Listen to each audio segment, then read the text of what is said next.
cette journée tombe à pic, parce que ça va être une journée parfaite pour échanger entre vous sur les contextes que vous vivez. Essayer de ramener des idées qui viennent d'horizons différents. Alors d'horizons différents, vous allez être servi, parce que vous avez pu le constater dans vos premiers échanges. Vous venez de partout, de tous les secteurs d'activité, de services, d'industrie, de public, de privé, de tout ce qu'on veut. Donc, vous avez des chances de rencontrer des problématiques comparables chez les uns et chez les autres. Donc, profitez de cette journée pour échanger et pour ramener chez vous des idées que vous n'auriez probablement pas eues si vous n'aviez pas fait ces rencontres. Alors, juste avant de rentrer dans le vif du sujet, j'aime revenir quelques années en arrière. Et j'ai choisi de revenir 10 ans en arrière. Alors, normalement, l'objet de la photo n'est pas ce jeune homme, toujours présent parmi nous. Normalement, ce n'était pas le sujet. Le sujet, c'est de savoir qui est à côté de lui. Qui est à côté de lui, c'est un économiste réputé qui s'appelle Eli Cohen. Et il y a 10 ans, on avait invité Eli Cohen. Alors, pourquoi on avait invité Eli Cohen il y a 10 ans? Parce qu'il y a 10 ans, le contexte économique n'était pas encore relevé de ses blessures. Et quand ça ne va pas super bien, on invite un économiste. Voilà. Donc chaque fois qu'on invite un économiste, dites-vous, ça ne va pas super bien. Et nous, on savait avant les autres qu'on inviterait un économiste cet après-midi. Et c'est pour ça que nous aurons cet après-midi un monsieur que beaucoup d'entre vous connaissent, qui s'appelle Nicolas Bouzou. On a pris une option différente en termes de style, et j'espère qu'il saura nous éclairer cet après-midi sur ce qu'on peut attendre de ce qui va se passer. Alors pourquoi on a besoin d'éclairage? Parce qu'on traverse une période qui se caractérise par trois choses. L'incertitude, ça c'est devenu le lieu commun, mais là quand même c'est vrai. L'incertitude qui se caractérise par des opportunités, et puis qui se caractérise par un contexte de pénurie significatif. Je pense que c'était déjà dans toutes les bouches ce matin. Incertitude. On a fait moins 8% en 2020. On a fait plus 8% ou plus 7% en 2021. En 2022, on croyait qu'on ferait plus 5. Ouais, pour finir, ça a été plus 4, plus 3, plus 2, plus 1, plus 2, plus 2,3. Bref, on ne sait plus beaucoup, mais on sait que ça ne sera pas grand-chose. Donc certains disent que c'est une économie en montagne russe, et d'autres disent que c'est une expression qu'on n'emploie plus. Mais néanmoins, ça colle bien à cette réalité. Alors, période d'incertitude, période d'opportunité, parce que dans ces périodes-là, les modes de consommation changent tellement que ça crée des crises pour certains, puis ça crée des opportunités pour d'autres. Et il faut toujours qu'on ait en tête cette notion d'opportunité. Si on revient en arrière, on a quelques exemples qui sont caractéristiques. Pendant le confinement, les ventes de levure ont augmenté de 54%. La vente de robots multifonctions, si vous étiez vendeur de robots multifonctions, votre marché a augmenté de 34%. Et là, vous dites, la crise, c'est merveilleux. Et si vous étiez vendeur de boîtes Pyrex pour amener son manger pour votre travail, vous avez fait 30% de croissance sur votre marché. Ces exemples, ils sont évidemment caricaturaux, parce qu'ils ont collé à une période qui a été extrêmement courte, mais néanmoins, ils reflètent le fait que dans toute variation de consommation, il y a une opportunité, si tant est qu'on sache la saisir.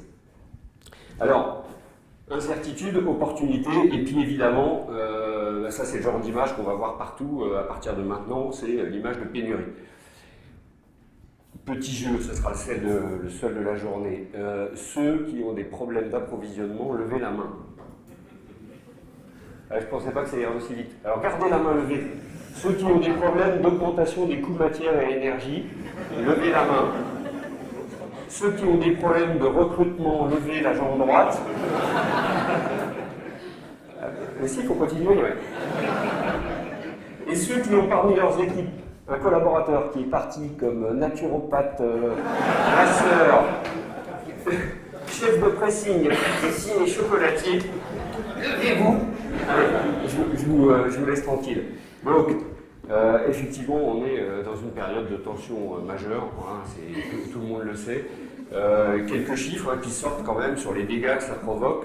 Honda, à l'automne 2021, disait on a perdu 60% de notre production et c'est lié à la rupture d'appro. Stellantis disait on a produit 1 million de moins de véhicules que ce qu'on aurait dû produire si on avait tous les approvisionnements dont on avait besoin.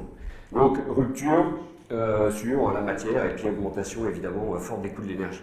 Et puis on a la tension sur les hommes, la pénurie grave, on en parlait ce matin, alors on regarde, c'est dans tous les pays. Les Allemands disent qu'un tiers des entreprises manquent de ressources pour faire le boulot qu'ils ont besoin de faire. Les Anglais, sur l'été de juillet 2021 à septembre 2021, avaient 1 100 000 emplois non pourvus. Et puis chez nous, on le sait, le chômage est au plus bas. Le chômage est au plus bas. Il est même plus bas, il était plus bas à fin décembre 2021 qu'il n'était à fin décembre 2019. On peut se demander pourquoi. Et bien évidemment, il y a une tension forte. Et qu'est-ce qui se passe dans ces cas de tension? C'est un changement de rapport de force. Donc le pouvoir a changé de camp. Le pouvoir qui était chez les vilains fournisseurs, les vilains clients, pardon, est passé chez les gentils fournisseurs. Et puis, quand vous êtes recruteur ou manager ou dirigeant, vous savez que vous avez une difficulté majeure à faire venir du monde. Voilà le contexte dans lequel on se situe aujourd'hui. Alors, après, il y a deux questions. Il y a pourquoi, et là, il y a une partie des réponses que je laisserai à Nicolas Bouzou. Et puis, qu'est-ce qu'on fait? Et là, je n'aurai pas toutes les réponses, mais on peut en tout cas réfléchir ensemble. Alors, je ne vais pas rentrer dans le sujet des appros. Sur les appros, si vous avez des ruptures, des augmentations de coûts, je vous invite à contacter Hervé Pasquet qui a écrit un excellent article dans Décision Achat. Donc il tient un kiosque en bas toute la journée. Il pourra vous dédicacer son article et peut-être vous donner 2-3 idées et me remercier pour le coup de publicité pour ses activités. Je vous propose de prendre un petit peu de hauteur pour essayer de comprendre le contexte dans lequel on s'inscrit. Revenons sur le déficit de ressources humaines.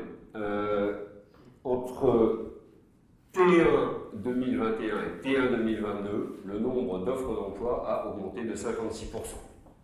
Statistique du ministère, comme on dit aujourd'hui, pour qu'il n'y ait aucune contestation possible. Et en même temps, la croissance depuis 2019, elle est quand même pas fantastique. Donc la question c'est, et où ils sont?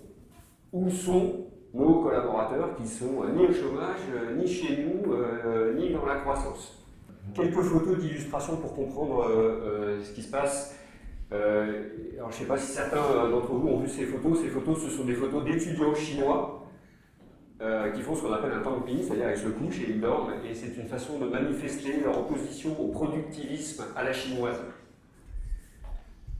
C'est-à-dire que même là-bas déjà, on remet en cause la relation au travail dans un endroit où quand vous voulez remettre quelque chose en cause, il faut quand même les avoir bien accrochés.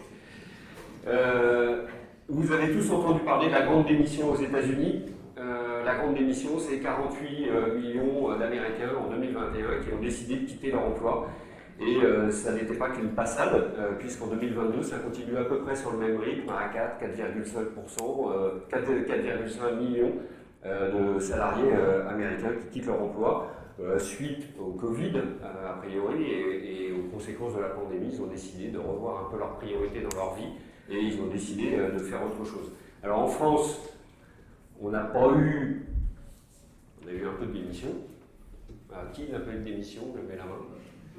Donc on a eu un peu de démission, un peu de turnover, mais ça n'a pas été la même ampleur de mouvement. Néanmoins, on a eu celui qui déménage, forcément, d'abord il déménage, on a eu celui qui change de métier, et on a bien senti que globalement il y a une remise en cause par chacun de ce qu'il fait, comment il fait. Il y a une remise en cause de deux choses. Il y a comment je fais pour donner plus de sens à ma vie professionnelle, quelle qu'en soit la définition, comment je fais pour donner plus de sens, et puis comment je rééquilibre la vie perso et la vie pro. Je sais même plus de temps en temps si on parle d'équilibre, mais bref, je m'occupe plus du perso et dans le pro, je suis plus exigeant. Et puis, autant à une époque, moi, pourvu que je rentre dans une société qui a des bonnes valeurs, je suis prêt à faire des concessions sur ma rémunération. Et bien la rémunération, c'est devenu un des critères qui sont dans les premiers rangs. Et c'est pas que depuis l'inflation. C'est pas que depuis l'inflation, c'est progressivement. Moi, je veux une vie autre, je veux un travail autre, et puis je veux un salaire autre. Et ça devient compliqué à gérer. Certains d'entre vous vivent des situations parfois ubuesques par rapport à ça. Et puis tout ça dans un contexte de santé mentale qui est assez dégradé. Alors là, je n'ai pas mis les statistiques, parce que l'année dernière, je les avais mises, et on était tous devenus bleus. Là, je n'ai pas mis de stats, elles sont parfois impressionnantes. Ensuite, on peut faire un lien de cause à effet entre cette volonté de liberté, d'indépendance, de changement profond de vie, avec quand même, si possible, une rémunération, et l'impact sur la santé mentale. C'est-à-dire qu'à un moment, le choix d'aller vers une autre vie n'est pas si simple à gérer pour les personnes concernées. Et je vais vous demander de ne pas rire, et je pourrais en parler plus avant. Autant à une époque les entreprises étaient en concurrence, vous étiez en concurrence les uns avec les autres pour vous recruter des collaborateurs, autant les entreprises ne sont plus en concurrence qu'avec les autres entreprises.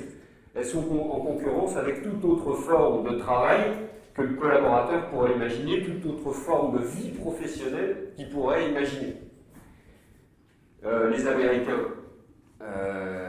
ils génèrent à peu près 10 000 $ par mois de revenus complémentaires à leur activité dite officielle ou traditionnelle.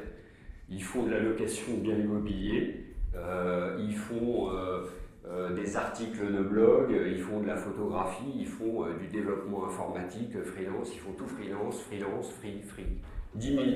Et en France, le nombre de créations d'entreprises en 2021, 1 million et quelques de créations d'entreprises, était déjà 20% supérieur au nombre de créations de l'année précédente, qui elle-même était déjà très supérieure à l'année d'avant. Et dans ces entreprises qu'on crée, la micro-entreprise représente la majeure partie des progressions, et surtout c'est elle qui a la progression la plus forte.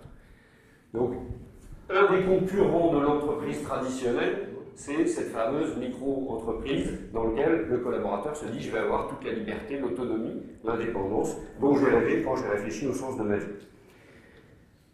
Et globalement, ça incarne une forme de retour du moi, au fond, pas devant le nous, mais un peu plus de prise en compte du moi perso, moi professionnel, moi ma vie, moi je prends en main mon destin, sortant d'un schéma traditionnel plus collectif où on rejoint un nous, on rejoint une entreprise pour rejoindre un nous. Donc ça nous donne quand même un aperçu. Alors ensuite, cette analyse, elle est forcément à compléter, et elle se complétera dans les mois qui viennent, mais elle nous donne un aperçu d'un changement de considération du collaborateur par rapport à l'entreprise. Ça, c'est le premier changement de considération. Le deuxième changement de considération, c'est que la pénurie qu'on a évoquée tout à l'heure, elle a fait prendre conscience à un certain nombre de personnes, nous en faisons partie, de la rareté d'un certain nombre de choses. On a découvert que les choses étaient rares. Et du coup, on change le mode de consommation. Alors, c'est la palissade, on change le mode de consommation. Mais ça commence à être vrai. Ça commence à être vrai vraiment. Ça joue sur la qualité, ça joue sur les quantités, ça joue sur la façon de consommer, ça joue sur ce qu'on ne consomme plus, ce qu'on consomme différemment. Et le législateur s'en mêle, et on pourrait dire le législateur s'en mêle enfin. Vous avez dû voir récemment qu'enfin on aurait des câbles de charge uniques pour nos téléphones. Vous avez envie de dire, mais comment était-ce possible avant? C'est une évidence. Et ça, ce sont des mouvements législatifs, symboliques, mais législatifs, qui sont extrêmement significatifs et qui vont s'accélérer et se démultiplier, et c'est bien. Mais l'impact, il est, encore une fois, sur la consommation, et qui dit impact sur la consommation, dit impact sur les entreprises. Donc on voit bien que la relation à l'entreprise change, la relation aux marques change, parce que les marques doivent incarner ce respect de la ressource, et globalement le rapport entre tout le monde change. Et la prochaine phase du changement du rapport entre tout le monde, là je suis un peu plus futuriste, c'est le métaverse. Il en fera rire certains. Alors le métaverse, il induit un nouveau mode de consommation, un nouveau mode de relation entre les consommateurs et les marques, les industriels, voire les sociétés de services. J'ai choisi cette photo parce que ça c'est un sac Gucci, c'est pas le mien. J'en ai pas. Et ça, c'est un sac Gucci. Ça, c'est un sac Gucci dans le monde réel. Ça, c'est un sac Gucci dans le monde virtuel. Donc, vous avez un avatar dans le métaverse. Et donc, vous voulez votre sac Gucci. Parce que vous l'avez dans le vrai monde et vous le voulez dans le faux monde. Et vous vous dites, dans le faux monde, je vais le payer moins cher. Ben non. N'offrez pas un sac Gucci à votre conjointe, là pour le coup, parce que vous payez plus cher qu'un vrai sac Gucci. Donc, il va falloir intégrer que le mode de consommation va changer et que la relation entre le distributeur, la marque et le consommateur va changer. C'est très sérieux cette affaire de métaverse. Il y a même eu un viol dans le métaverse. Il y a même eu un viol dans le métaverse. Vous dites comment c'est possible? Il y a eu un viol dans le métaverse et tout le monde s'en est ému et on n'est pas au bout de nos surprises. Voilà. Un jour, quand vous ne trouverez plus de collaborateurs, vous recruterez des avatars dans le métaverse. Mais c'est sérieux, vous recruterez des avatars dans le métaverse. On a vu récemment témoigner une entreprise qui se créait, qui était en très forte croissance, qui n'avait pas de siège social, parce que son siège social est dans le métaverse. Je change complètement de registre. Il y a quelques années, on m'avait reproché d'avoir affiché des sirènes sur l'écran. Et donc, j'ai pris en considération la leçon que j'avais prise et donc j'ai affiché un monsieur. Voilà. J'ai affiché un monsieur. Vous savez qui c'est ce monsieur? Bravo, bravo. Tom Daley, un plongeur britannique qui a eu grand succès aux Jeux Olympiques. C'est un virtuose du plongeon. Et alors Tom, il est incroyable, parce que Tom, il incarne le cadre du sportif musclé, respectueux de l'esprit olympique, de toutes les valeurs, de la virilité que ça traîne derrière. Eh bien, Tom, qu'est-ce qu'il fait, lui, dans les tribunes entre deux plongeons? Tom, il tricote. Tom, il tricote. Contre toute attente, il a le logo de son sponsor. C'est un champion, mais Tom, il tricote. Et pourquoi il tricote, Tom? Parce qu'il s'en fout. Tom, il s'en fout de ce qu'on va dire, tu es un grand sportif et tu tricotes. Tom est libre. Tom est libre, et en plus, Tom, quand il tricote, il s'adonne à une de ses convictions, qui est la lutte contre le cancer du cerveau. Et donc, Tom, il est libre et utile. Et Tom, il incarne, et c'est pour ça que je l'ai choisi, c'est la seule raison, il incarne une évolution de la pensée dans laquelle ma conviction compte en priorité sur le cadre que je peux avoir autour. Ce qui a du sens pour moi, je le fais. Je suis libre. Et moi, mon empreinte, l'impact que j'aurai sur le monde, ce sera celui-là, point barre. Et je choisis de faire comme je veux. Donc on voit cette prise en compte de la conviction personnelle, on voit comment le moi reprend la place devant le nous, reprend la place, et là on se dit, bon ok, dans l'entreprise, tout ça, ça veut dire quoi? Tom Daley, la rareté, ça veut dire quoi? Ça veut dire que la relation change. On avait jadis un collaborateur qui se demandait comment je sers mon entreprise. Et là, on a un collaborateur qui dit comment l'entreprise peut-elle servir mon envie d'autonomie, mon envie d'indépendance, comment l'entreprise peut-elle servir ma liberté, mon envie de liberté. Le collaborateur se dit comment l'entreprise peut-elle servir mon envie de responsabilité rapide. Aujourd'hui, un jeune diplômé, il arrive, il me dit attends, pousse pas, je suis chef. Je suis chef. Et alors, ton parcours de compétences, ton truc là, je suis le truc où il faut faire 3 ans ci, 4 ans ça, 5 ans ça, 6 ans ça, et après t'es chef, c'est fini ça. Et moi, si je ne fais pas ce que je veux, je vais faire rien. Alors il a tort, mais c'est ce qu'il pense. Et puis, la dernière question qui se pose, c'est comment mon entreprise, à moi, elle peut servir mes convictions. Et là, moi, j'aime le tricot pour le cerveau. Mais comment l'entreprise peut-elle servir mes convictions? Et est-elle en phase? Est-elle en phase avec mes convictions? Il va falloir gérer ça.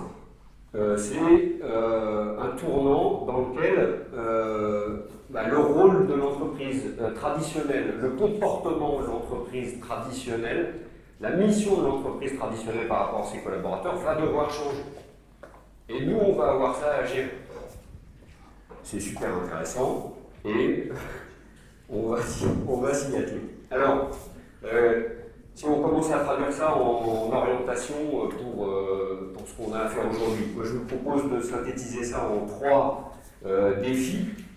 Le premier défi, c'est de se dire au fond, moi quelles sont mes convictions par rapport à l'empreinte que mon entreprise veut dessiner.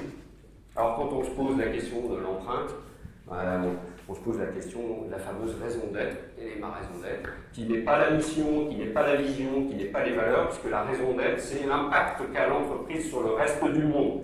Ce n'est pas l'impact qu'elle a pour elle-même. Et de plus en plus, ce qu'on attend, c'est que l'entreprise ait identifié l'impact, quel qu'il soit, qu'elle avait sur le reste du monde.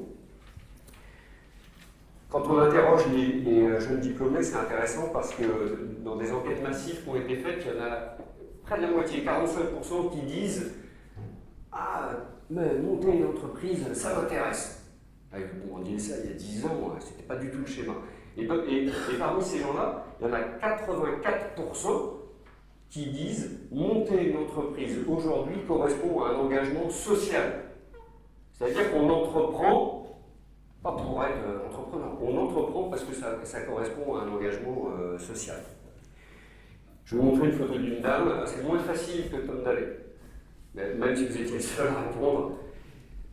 Donc cette dame, elle s'appelle Lisa McLeod, c'est une chercheuse et professeure américaine, et elle a défini ce qu'était une noble raison d'être. Alors c'est intéressant la définition parce que c'est précis.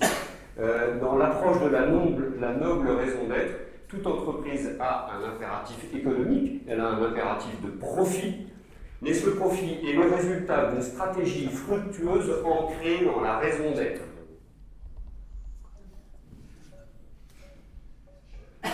Ça, c'est cher. Stratégie fructueuse ancrée dans la raison d'être. Alors ça veut dire quoi? Alors ça, c'est ce qu'elle appelle, elle, les entreprises chéries. Ça, c'est plutôt sympa, c'est facile à retenir.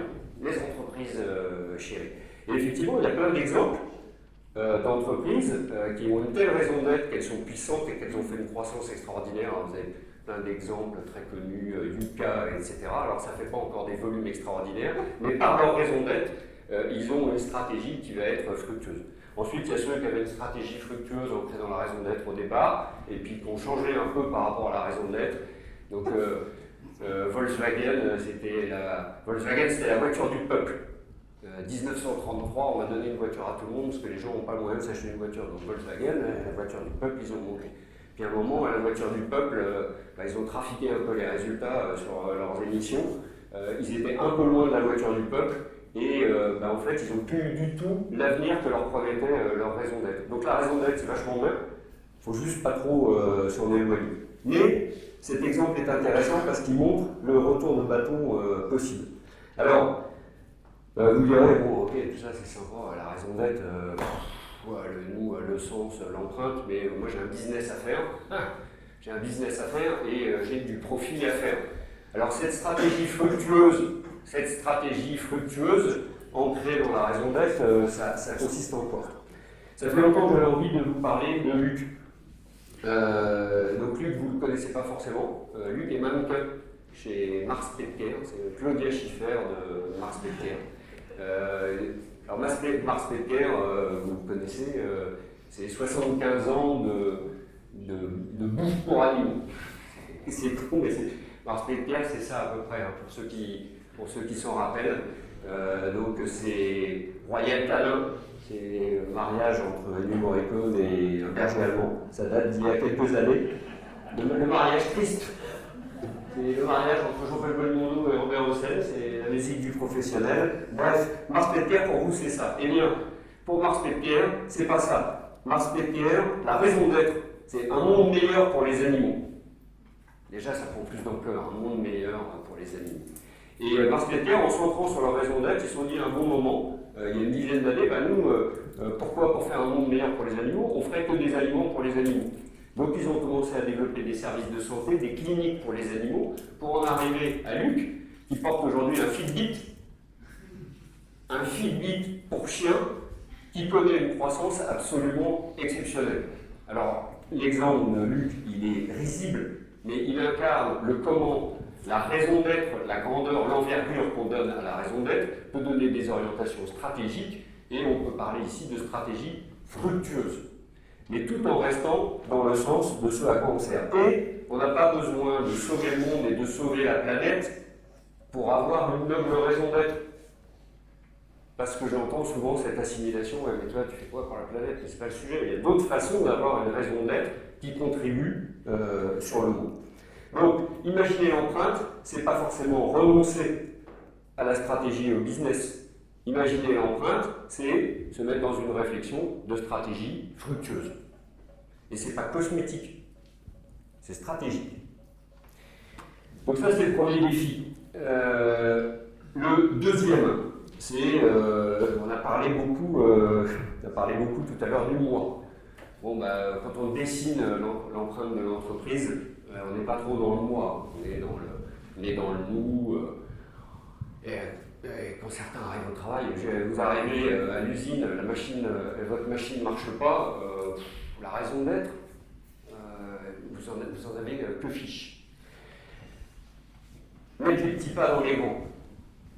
Comment intégrer le moi dans le nous? Alors le moi, il prend deux formes, je disais tout à l'heure, il prend la forme du moi pro. Le moi pro, c'est comment je suis utile, moi, dans mon job, comment je laisse mon empreinte dans mon job au quotidien. Et puis le moi perso, c'est quelle est mon utilité en dehors de ma vie professionnelle, à côté, ailleurs. Donc on est obligé de prendre en compte ces deux dimensions. Donc, je vous propose de retenir cette formule, pour ceux qui aiment les formules, qui nous dit que le fameux sens dont on parle chaque jour, le fameux sens de S est égal à l'utilité de l'entreprise par l'utilité de l'individu dans l'entreprise. Et la caractéristique du produit, pour ceux qui ont aimé les mathématiques, c'est que s'il y en a un qui est très faible, l'autre est très faible, et s'il y en a un qui est nul, tout le monde est nul. Autrement dit, si je me sens pas très utile dans une entreprise extrêmement utile qui sauve la planète, qui sauve le monde, qui fait tout ce qu'elle peut, eh bien, je n'ai pas de sens. Je ne suis pas utile. Le produit est nul. Et à l'inverse, si je sens que je fais du bon boulot utile dans une entreprise qui n'a aucune utilité, à un moment, moi, je vais sortir. Très pratique ce produit. Donc, on va être obligé de faire quoi? Alors d'abord, de se pencher sur l'utilité des métiers. J'y reviendrai dans le troisième défi. Se pencher sur l'utilité des métiers. Premier point, est venu le temps de l'individualisation. C'est-à-dire que dans l'entreprise, nous, on pense global. On pense utilité globale, organisation globale, management relativement global. Eh bien non, parce que quand on pense global, de temps en temps, on essaie de faire ça. C'est de rentrer la petite utilité dans la grande utilité, ou l'inverse. Et l'écart qu'il peut y avoir entre l'individu et le collectif n'est pas forcément que du domaine de la chaussette. C'est-à-dire que l'écart peut être significatif. Donc, concrètement, ça veut dire quoi? Eh bien, ça veut dire qu'à un moment, on va être obligé, alors déjà d'accepter de laisser cette liberté de l'utilité.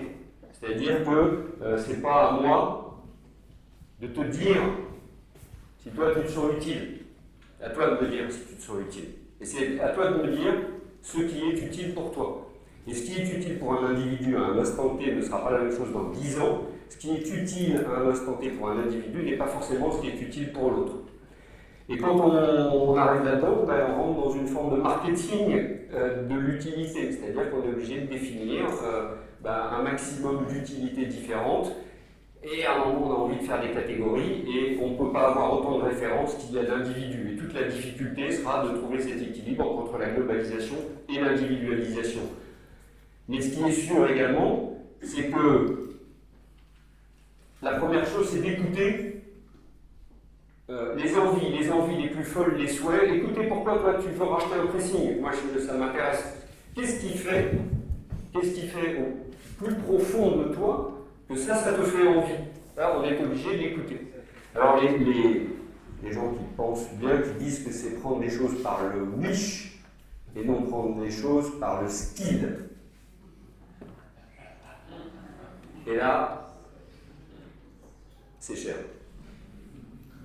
Mais c'est vrai, c'est cher, mais c'est vrai. Donc ça, c'est le premier point. Deuxième point, gérer un équilibre entre individualisation et globalisation.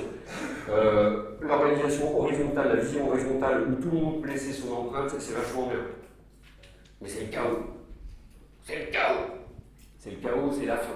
La stratégie fructueuse ancrée dans la raison d'être, c'est mort.